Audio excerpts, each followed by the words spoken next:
सभी विद्यार्थियों का पुनः एक बार आपके अपने इस YouTube चैनल में बहुत बहुत स्वागत है। कक्षा 12 में हिंदी अनिवार्य जो आपकी पाठ्य पुस्तक है आरोह भाग 2, इसके गद्य खंड का पाठ संख्या जो 16 है, उस पाठ संख्या 16 का टेस्ट या इसके मोस्ट इम्पोर्टेंट जो प्रश्न है वो इस PDF में मैं लेकर के आया हूँ। बोर्ड परीक्षा 2022 के लिए आपके बहुत ज़्यादा उपयोगी रहेंगे। ब्लूप्रिंट और मॉडल पेपर पर आधारित है। पार्ट जो 16 है, रजिया सज्जाद जहीर की जो कहानी है नमक, इस कहानी के प्रश्नोत्तर पर हम बात करेंगे। इस कहानी का टेस्ट आप दें और अपना मूल्यांकन करें हल सहित, यानी ये टेस्ट का हल है। अति लघुतरात्मक प्रश्न में पहला, नमक कहानी के लेखक कौन है? नमक कहानी के लेखक हैं रजिया सज्जाद जहीर, यानी ये जो रजिया है ये पत्नी है सज्जाद जहीर की, इसलिए इनका नाम है रजिया सज्जाद जहीर। दूसरा प्रश्न है, रजिया सज्जाद जहीर मूलतः किस भाषा की कथाकार है? ये उर्दू भाषा की कथाकार है। तीसरा प्रश्न देखिए, रजिया सज्जाद जहीर का एकमात्र उर्दू का जो कहानी संग्रह है वो कौन सा है? उस कहानी संग्रह का नाम है जर्द गुलाब। क्या नाम है? जर्द गुलाब।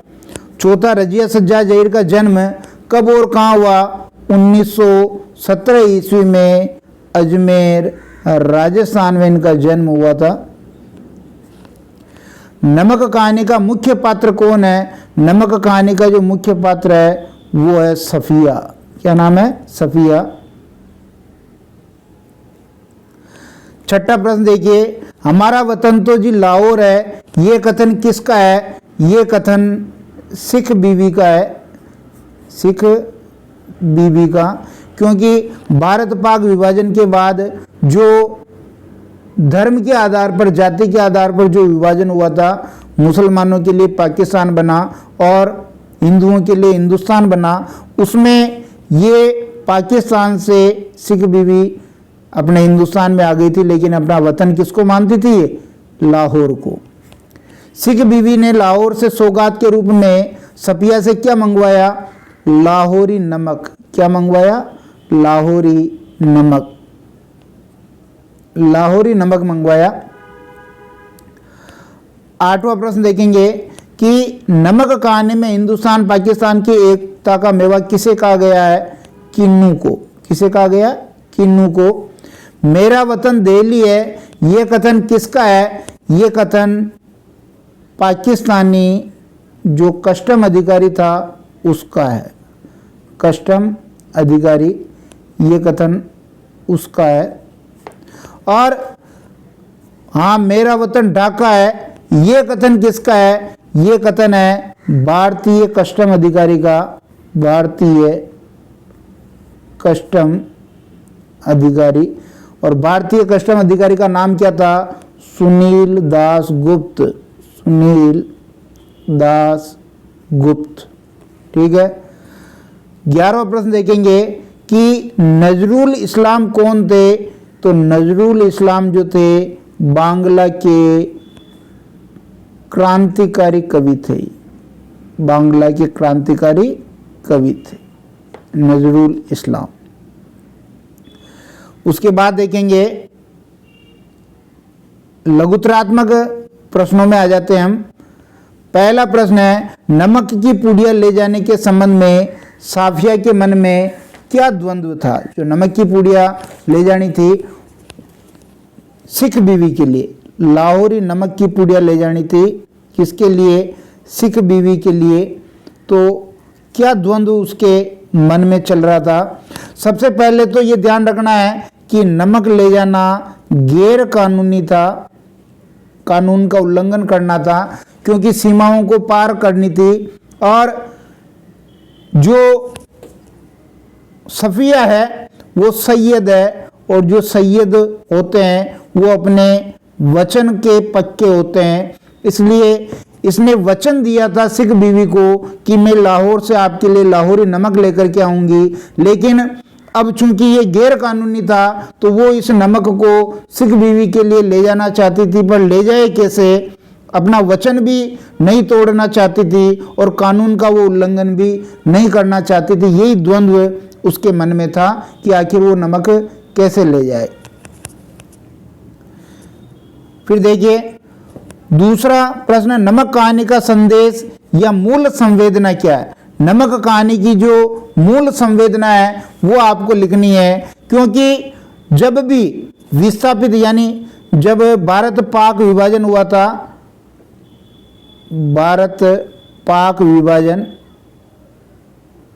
इस भारत पाक विभाजन में जो लोग थे वो विस्थापित हुए थे, यानी पाकिस्तान से कुछ लोग भारत आए थे और भारत के जो मुसलमान पाकिस्तान में बसना चाहते थे वो पाकिस्तान गए थे। तो इन विस्थापित लोगों का दर्द है, अर्थात चाहे वो लोग भारत के पाकिस्तान चले गए हैं लेकिन पाकिस्तान वाले अभी भी भारत के उस स्थान को अपना वतन मानते हैं, और जो सिख बीवी पाकिस्तान से भारत आई थी वो लाहौर को अपना वतन मानती है।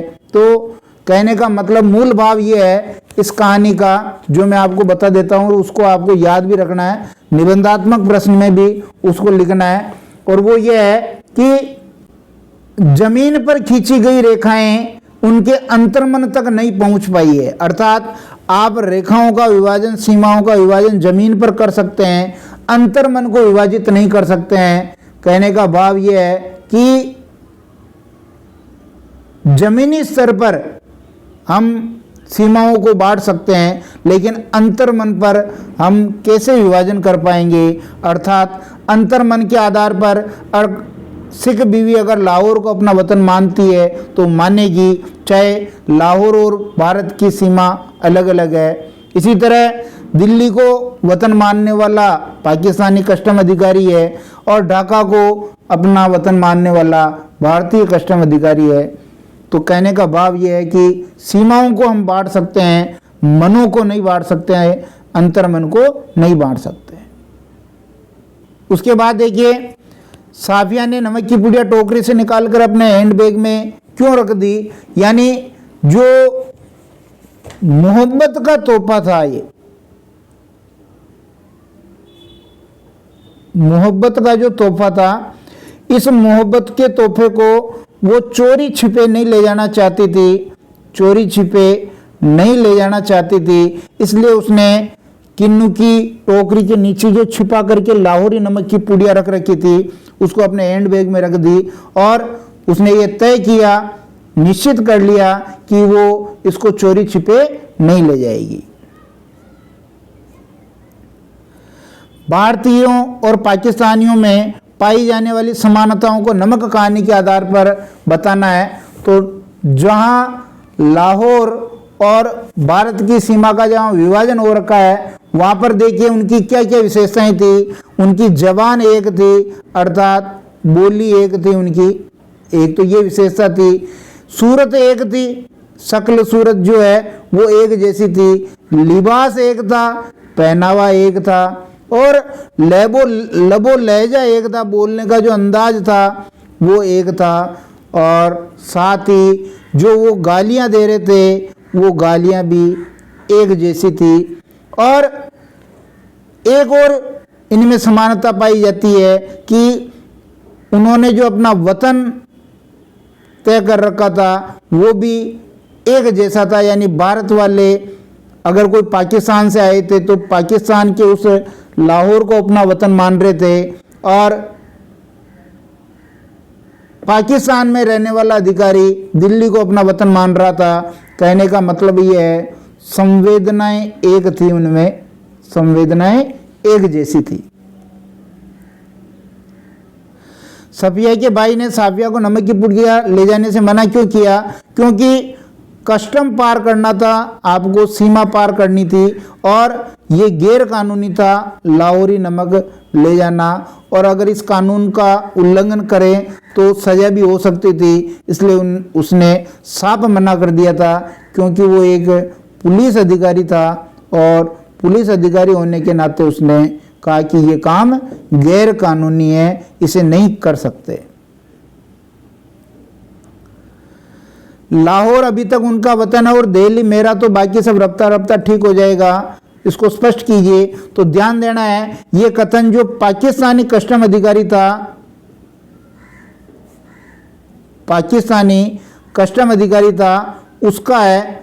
और जब सफिया ने वो नमक की पुड़िया उस पाकिस्तानी कस्टम अधिकारी को दी कि मैं ये नमक ले जाना चाहती हूँ, हालांकि ये नमक ले जाना गैर कानूनी है, लेकिन वह अपने उस वचन को निभाना चाहती थी, तब इस पाकिस्तानी कस्टम अधिकारी जो दिल्ली को अपना वतन मानता था, उसने एक पंक्ति कही जो आपको जरूर लिखनी है।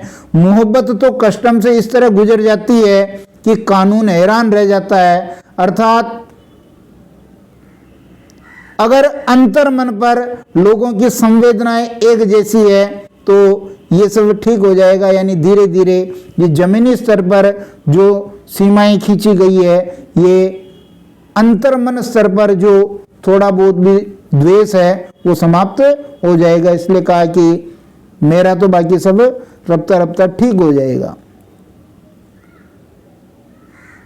सीमाएं बट जाने से दिल नहीं बटा करते, नमक खाने पर ये बात आपको सिद्ध करनी है, तो सिद्ध कर देंगे। फर्स्ट बात करेंगे सिख बीवी।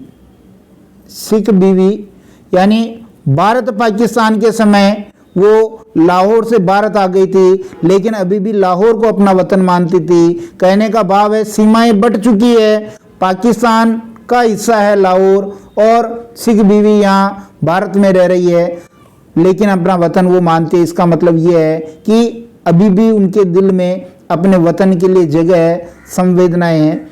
सेकंड, जो पाकिस्तानी कस्टम अधिकारी था, पाकिस्तानी कस्टम अधिकारी, उसने दिल्ली को अपना वतन माना था, तो कहने का भाव यह है कि उसका भी दिल नहीं बटा था, सीमाएं बट सकती है। इसी प्रकार जो तीसरा उदाहरण आया है वो सुनील दास गुप्ता का आया है। सुनील दास गुप्ता जो ढाका को अपना वतन मानता था, ये भारतीय कस्टम अधिकारी था। इस प्रकार हम कह सकते हैं कि सीमाएं बट जाने से दिल नहीं बटा करते हैं, अभी भी उनके दिल में अपने वतन के प्रति उतनी ही श्रद्धा, उतना ही विश्वास है, प्रेम है। नमक कहानी भारत पाक विभाजन के बावजूद मानवीय भावनाओं की समानता की कथा है, टिप्पणी लिखना है। तो ठीक इसी प्रकार हम लिख लेंगे, क्योंकि मानवीय भावनाएं जो संवेदनाएं हैं वो सब में एक जैसी है, यानी सीमाओं को आप बांट सकते हैं, संवेदनाओं को कैसे बांटेंगे, मानवीय भावनाओं को कैसे बांटेंगे। मानवीय भावनाओं के तहत ही जो पाकिस्तानी कस्टम अधिकारी था, पाकिस्तानी जो कस्टम अधिकारी था, उसने उस नमक को ले जाने दिया। मानवीय भावनाओं के तहत ही जो सुनील दास गुप्ता था, जो भारत का कस्टम अधिकारी था, उसने भी उस नमक को ले जाने दिया। इसका मतलब यह है कि सीमाएं भले ही बटी हुई हो, लेकिन मानवीय भावनाएं, संवेदनाएं अभी भी लोगों में एक समान है। निश्चित रूप से ये वीडियो आपको पसंद आया होगा। वीडियो पसंद आता तो लाइक शेयर जरूर करें। बहुत बहुत धन्यवाद।